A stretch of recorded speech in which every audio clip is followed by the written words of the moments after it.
a lot of them do have underlying autoimmunity or, they have family history of, the allergic triad, which is allergies, asthma, eczema.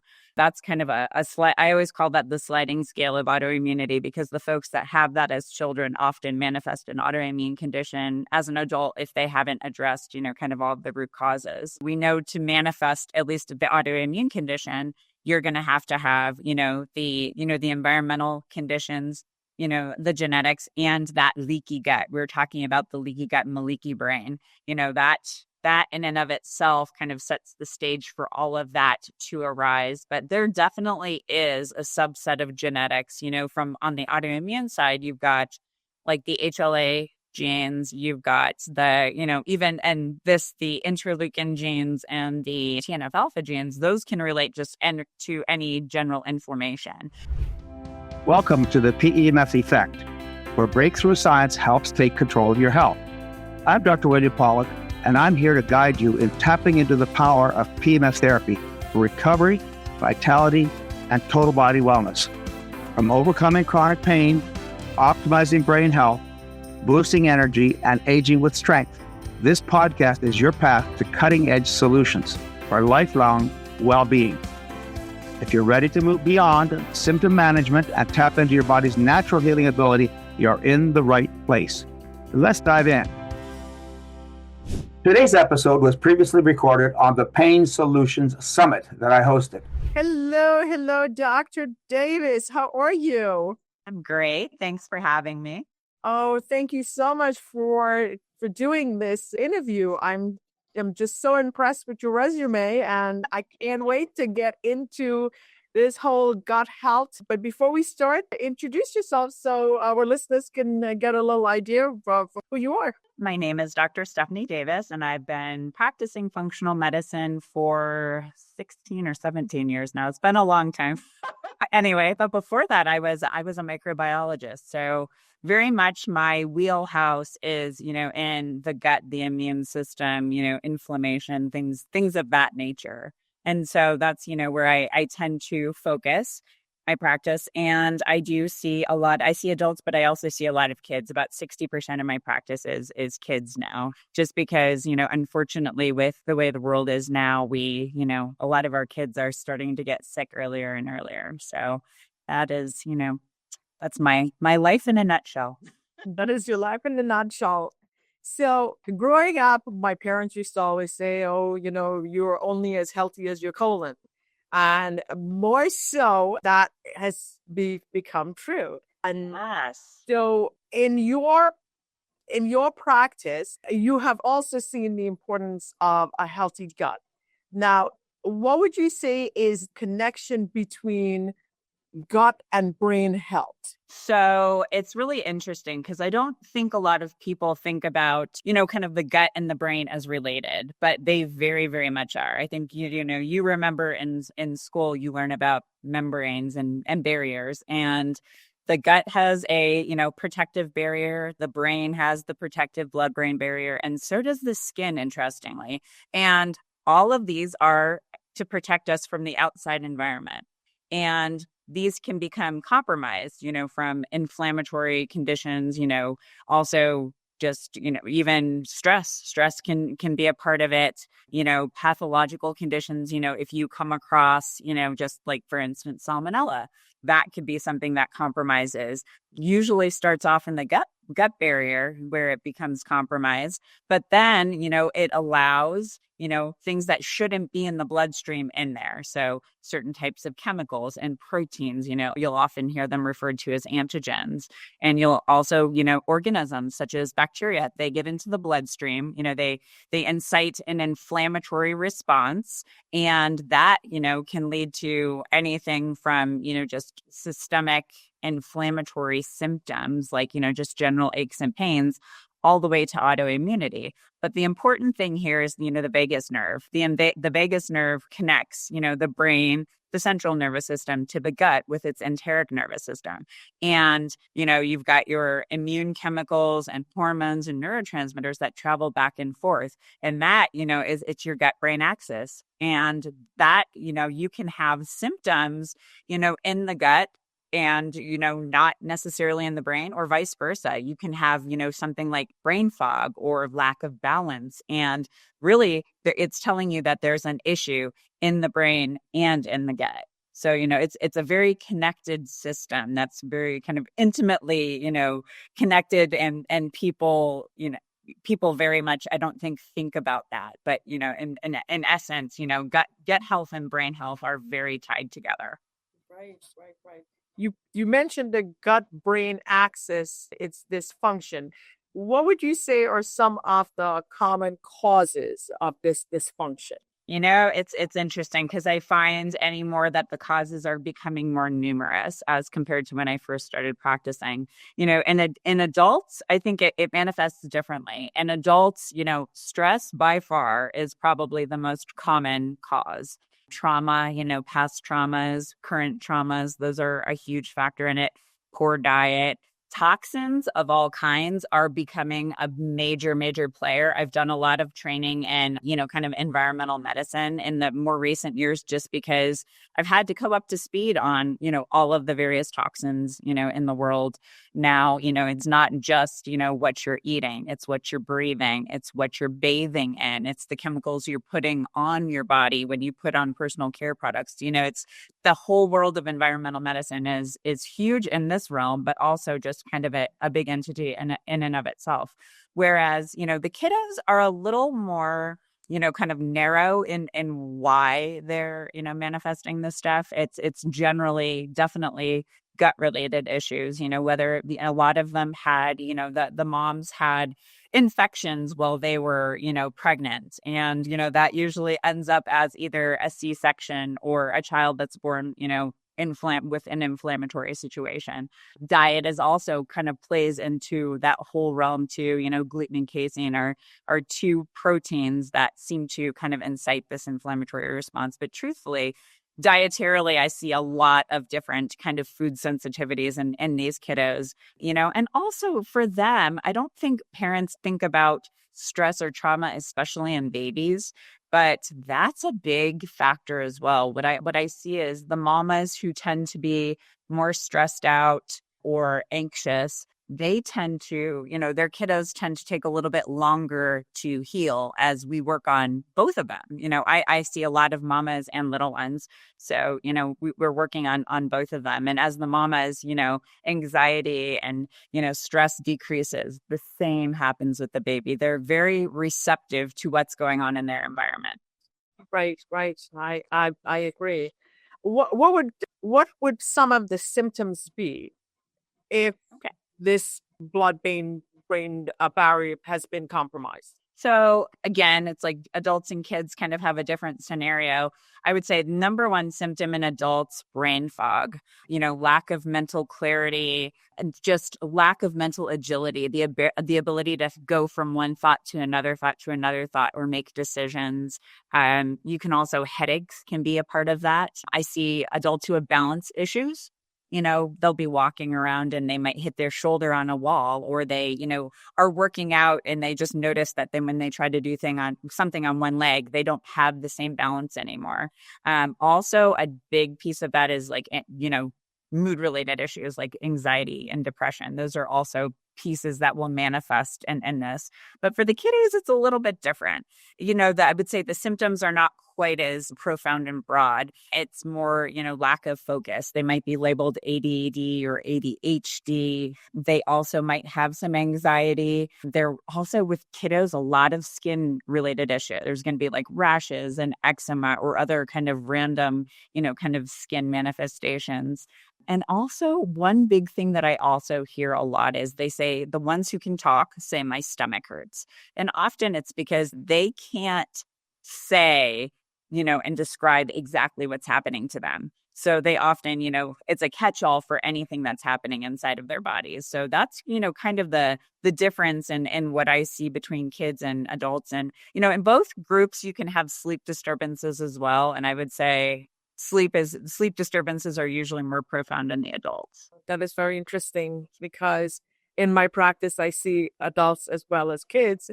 And I have a lot of times the mothers bring the kids in and they're like, I don't know what is going on. The hair is falling out. There's the eczema. The bathroom schedule is off. And it's interesting that it might just be a situation of this gut and brain barrier, because then it's neurological as well as symptomatically stomach ache and the skin. Would this now in certain people with the patients that come in, I generally see different generations of the kids. And I find that in certain families that the kids, maybe 3 or 4 of them actually have these symptoms. Is there some genetic predisposition, you think? Oh, absolutely. We know whether it's, we're just talking about that blood-brain barrier and, the gut-brain axis, there are definitely genetic components there. And one thing that I will say about this group of people in general, a lot of them do have underlying autoimmunity and or, they have family history of, the allergic triad, which is allergies, asthma, eczema. And, that's kind of a slight, I always call that the sliding scale of autoimmunity, because the folks that have that as children often manifest an autoimmune condition as an adult if they haven't addressed, kind of all of the root causes. So absolutely, we know to manifest at least the autoimmune condition, you're going to have, the environmental conditions, the genetics, and that leaky gut. We're talking about the leaky gut and the leaky brain, that in and of itself kind of sets the stage for all of that to arise. But there definitely is a subset of genetics, from on the autoimmune side, you've got like the HLA genes, you've got the, the interleukin genes and the TNF alpha genes, those can relate just to any general inflammation. So when you have, 1 or 2 copies of certain types of those genes, you definitely have the stage set for developing, anything from, just general inflammatory conditions to autoimmunity. Are you tired of living with chronic pain? Medication only masks the symptoms, but real healing starts at the cellular level. I'm Dr. William Pollack, the leading expert on PEMF therapy. Pulsed electromagnetic field therapy is a science-backed, drug-free solution that helps reduce pain, speed up recovery, and improve overall health, right from the comfort of your home. Take advantage of an exclusive 10% discount on drpollack.com PEMF systems. Visit drpollack.com, that's drpawluk.com, to register and claim your savings. This limited time offer is available only to registered listeners. Don't miss your chance to experience the benefits. Terms and conditions do apply. Don't just manage pain, transform your health. Visit drpollack.com today, and let's get started on your healing journey together.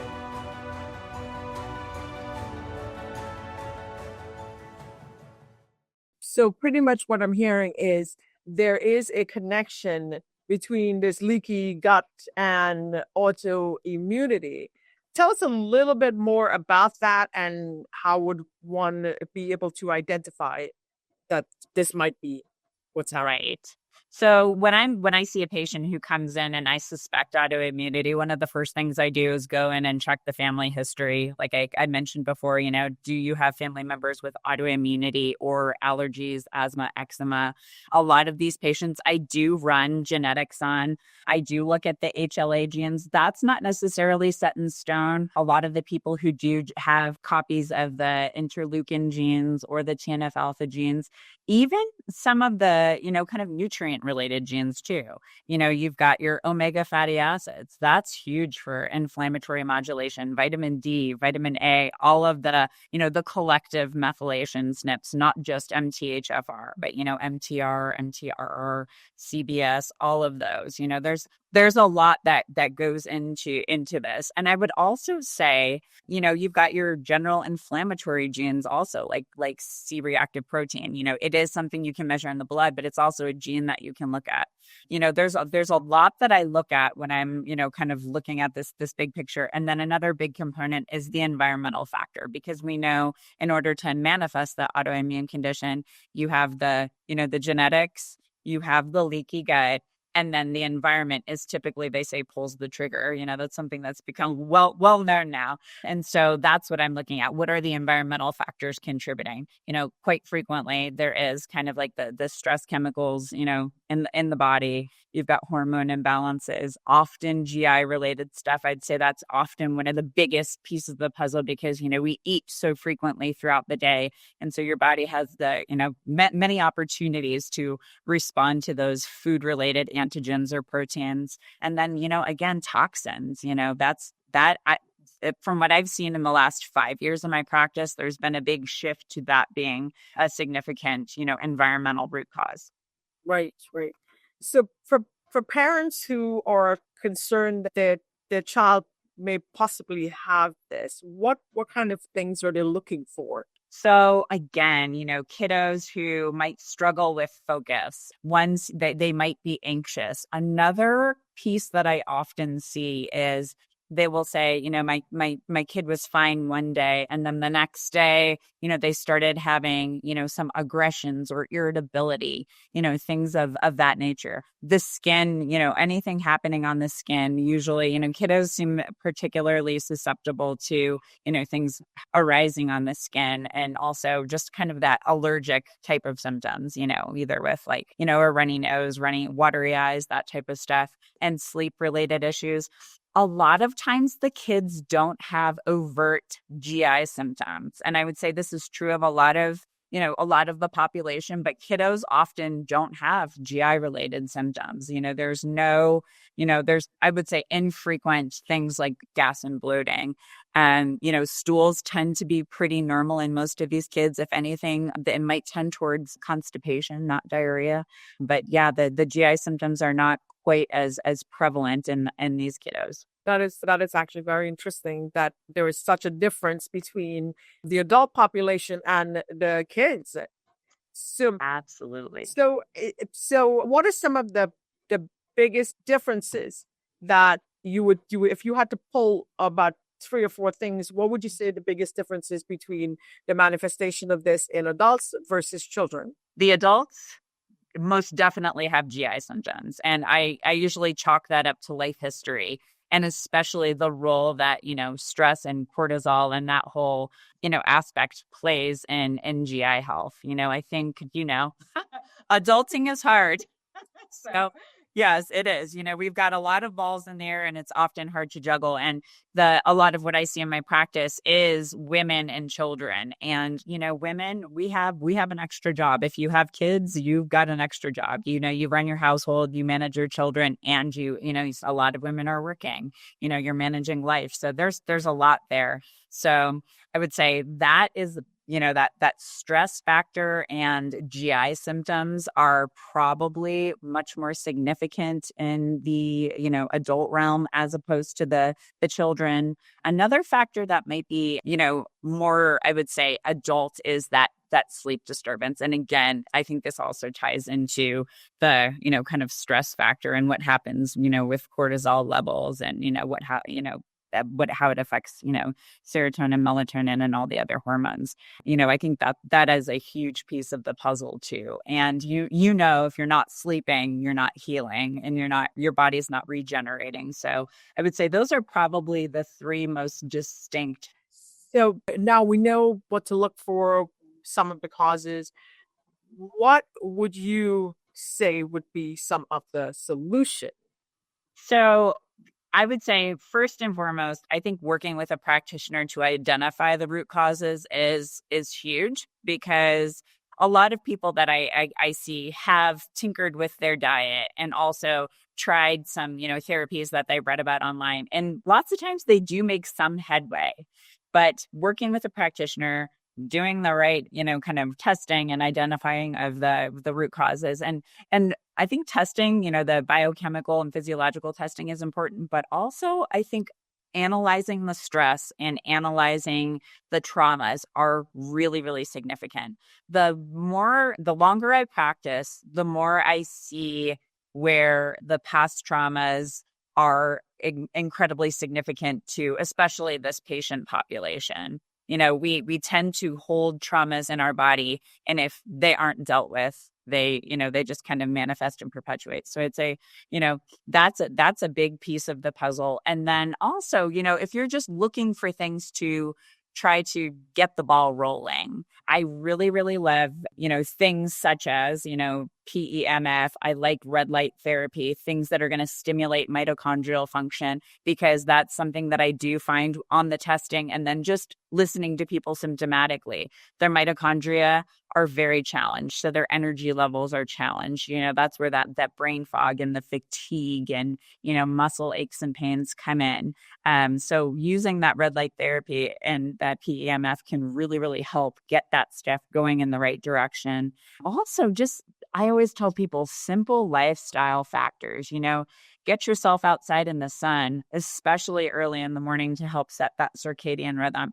Get your hands in the dirt, get out in nature. All of that stuff is really, really, really going to help. Give yourself a good bedtime, and make sure you set the stage for sleep. Dietarily, just, without even getting into the nuances of all the diets out there, eat a whole foods diet, a clean whole foods diet, organic when possible. I know not everybody can do that, but, lots of fruits and vegetables, whole foods, that's going to help get you going in the right direction. There are lots of little things you can do to help, get the ball rolling in the healing process. I find that very interesting, because I think people have a certain understanding about each piece of those. But I learned an expression today, and I'm going to use it, and I love it, is the layers, the onion. So it's not just one solution, but it's layers. It's layers. And the problem sort of started, I guess, the same way, because it's layers of different things. Because from what I'm hearing, it's not one thing caused it, but many things caused it. And then I guess different solution. And PMF is amazing, because one of the biggest reasons people use it is for inflammation. And a lot of this is inflammation. And if you can reduce the inflammation, then the body is able to sort of heal itself and settle down. So what is your personal experience with this leaky gut brain fog? What is your own personal experience? Your body was designed to heal, but illness, chronic disease, stress, injury, and time can slow that process down. What if you could restore your body's natural ability to recover, recharge, and feel its best? The key to healing is giving your body the energy to repair itself. PEMF therapy does exactly that. Recharging your cells, improving circulation, reducing inflammation, and helping you function at your best. For decades, I've studied this technology, worked with hundreds of medical professionals, and helped thousands of people reduce pain, regain energy, and take control of their health. However, not all PEMF devices are created equal. No one size fits all. We offer personalized consultations so you can find the right device for your needs, backed by real science and trusted results. If you're ready for a real solution, let's talk. Schedule a consultation at drpawluk.com. That's drpawluk.com. Because real healing starts at the cellular level. So I myself, interestingly, I would say I probably have had a leaky gut for a very long time. But, as practitioners, we tend to ignore things. I would say my first experience actually identifying it was I went through right after the birth of my son, who's actually going to be 9 next week. Probably 6 months after his birth, I went through a very, very stressful experience with work and some other, life-related issues. And it was kind of interesting because I was also living in a moldy house, and it did not dawn on me that, the mold was playing a factor. But I started getting some weird, neurological symptoms. Like I felt like I couldn't think, word recall was hard. I was not able to, like I was talking about, having that mental agility, moving from like one thought, in a category to another thought in a different category was really hard.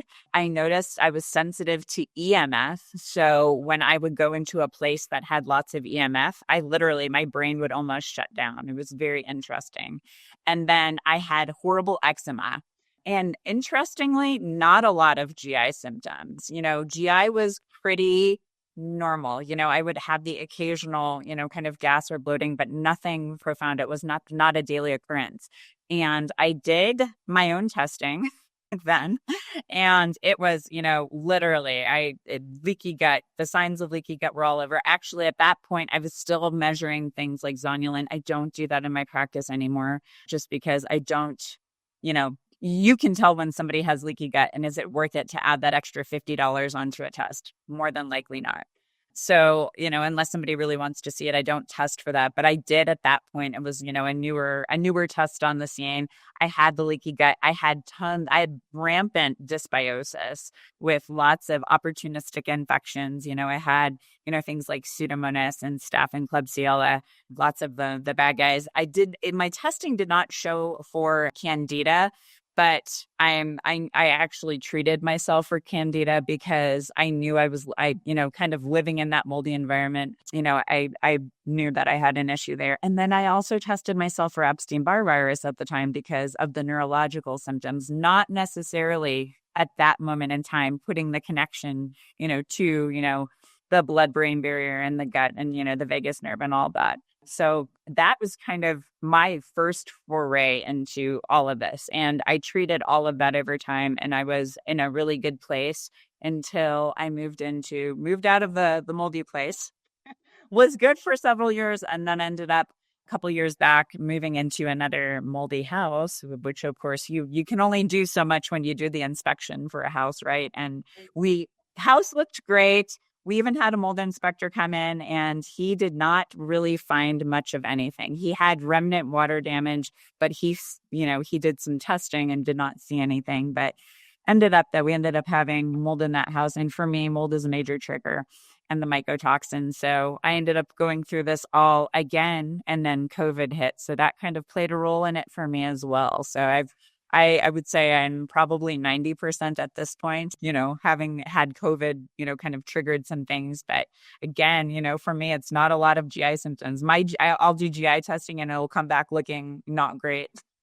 And then, it's really interesting how all of this happens. But a lot of my colleagues and I who are kind of in the space treating these types of patients kind of have this little joke, and it's about celiac from the standpoint of we kid around saying it should have been, basically identified by a neurologist or a dermatologist and not a gastroenterologist, because statistically in the research, more people manifest symptoms outside of the gut than inside of the gut. And it's usually the brain and the skin. So it's, and I feel like that speaks volumes to what we're talking about. A lot of these symptoms are not necessarily GI symptoms. Right. And I agree. I have a patient who developed vitiligo, like face and hands, and nobody can figure out what was going on. And I actually was diagnosed as leaky gut, which leaky gut, the layperson listening would think is something with your gut, and it's going to be a GI thing. And you're right. It's this other manifestation. Yeah. The skin and the brain are often where these GI issues are, happening. Right. So if you had to give some advice to just the moms and just the general population, but more so your passion seems to be children. Children can't tell us when something is wrong. If you actually had to give some advice to moms in regards to children, how to safeguard them and what to do, I would say try to make your household and your environment as clean as possible. If you want, there's a lot of things you can do. Air filtration in your house. You can buy, just air filtration units. You can do whole house air filtration.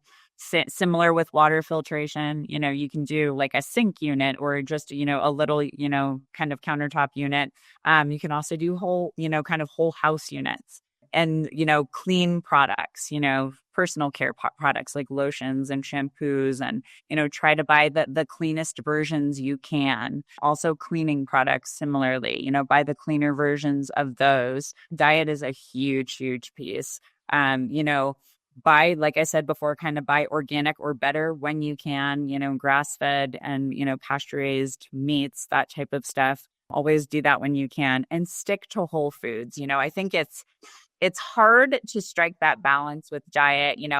My kids are a great example. It's like they came out, they kind of had this, kind of paleo. I made all their baby food. It was very, they had a super healthy diet, and then they go to school.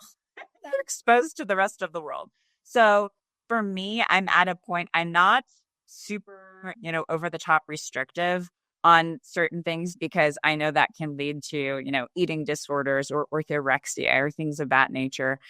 So I try to strike a balance. My kids don't eat gluten, and they're very limited on dairy. So when a kid at school has a birthday, I give them like a different kind of treat. Like there are these muffins that you can get at Costco that they're chocolate zucchini muffins, and they're organic. So I give them one of those. I try to find swaps when possible. On holidays when there's a lot of candy or sugar, we do, Halloween, we do the switch, which we swap out the candy for like a toy or, an event that they want to do. Or I even told them on Valentine's Day, the school that they go to right now does candy. And I'm not a super huge fan of that. But I said, if you bring me home the candy, I will, I'll get you a little something. So they were both very excited and on board with that, because I just, the more I can keep them away from, sugar and processed foods, the better, because, sugar is so inflammatory, but so are all the additives and chemicals and preservatives. So, those are just lifestyle things for your kiddos, and obviously I think this one's kind of a given, but show them lots of love and affection and have, family time, because that is a huge, huge piece. A lot of the adults I see, they didn't have that as kids. They didn't feel seen or heard or secure. So, just, all of that, is kind of what I would say, kind of the manual for, kind of, lifestyle. Keep it as clean as possible and lots of love. Well, what are your thoughts on supplements? I use a lot of supplements in practice, and the supplements, I try to use them, especially in kids, judiciously, because they have an amazing capacity and resilience to heal when they start getting, the right things going in the, small amounts in the right direction. A lot of what I start off with are things that are, kind of general inflammatory decreasing or immune modulating before I get, testing. So things like if they don't take vitamin D, or if they're vitamin D deficient, because I actually do vitamin D testing on kids, and most of them are deficient. So I do, vitamin D often with, K and sometimes A and E, the fat soluble vitamins together, because those, immune standpoint, very helpful, also helpful for leaky gut. So that's something that I can give a child right off the bat.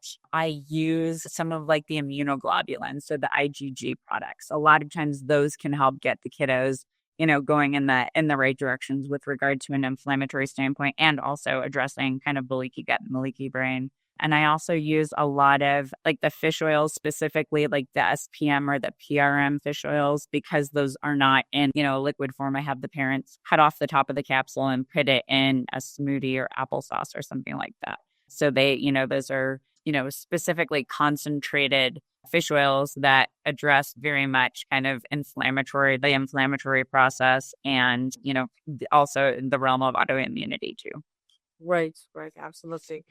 The field that you're in and the topic is just so much needed, especially now with COVID, and kids were homeschooled for such a long time, and environments may not necessarily be the best environment. But this is very interesting, and thank you so much for doing this and doing this interview. If people wanted to reach you, do you do any sort of like telehealth? I do. You can go to my website is drstephaniedavis.com. Super easy, super easy to remember. And you can find out all of the information there. There's also, tools and things of that nature that they can find there as well, that could kind of help them figure out, what direction to go in, with regard to, treatment or things that they might want to do. Like it's a little self-assessment tool. So that is fantastic. Well, thank you so much, Dr. Davis, for doing this. And I would make sure that my patients also reach out to you, because I'm sitting here thinking at least 5. Oh, wow. At least 5 that I have somebody that drives all the way from Pennsylvania 2 hours to come here because the kid is 1.5 years and goes to the bathroom every 10 days.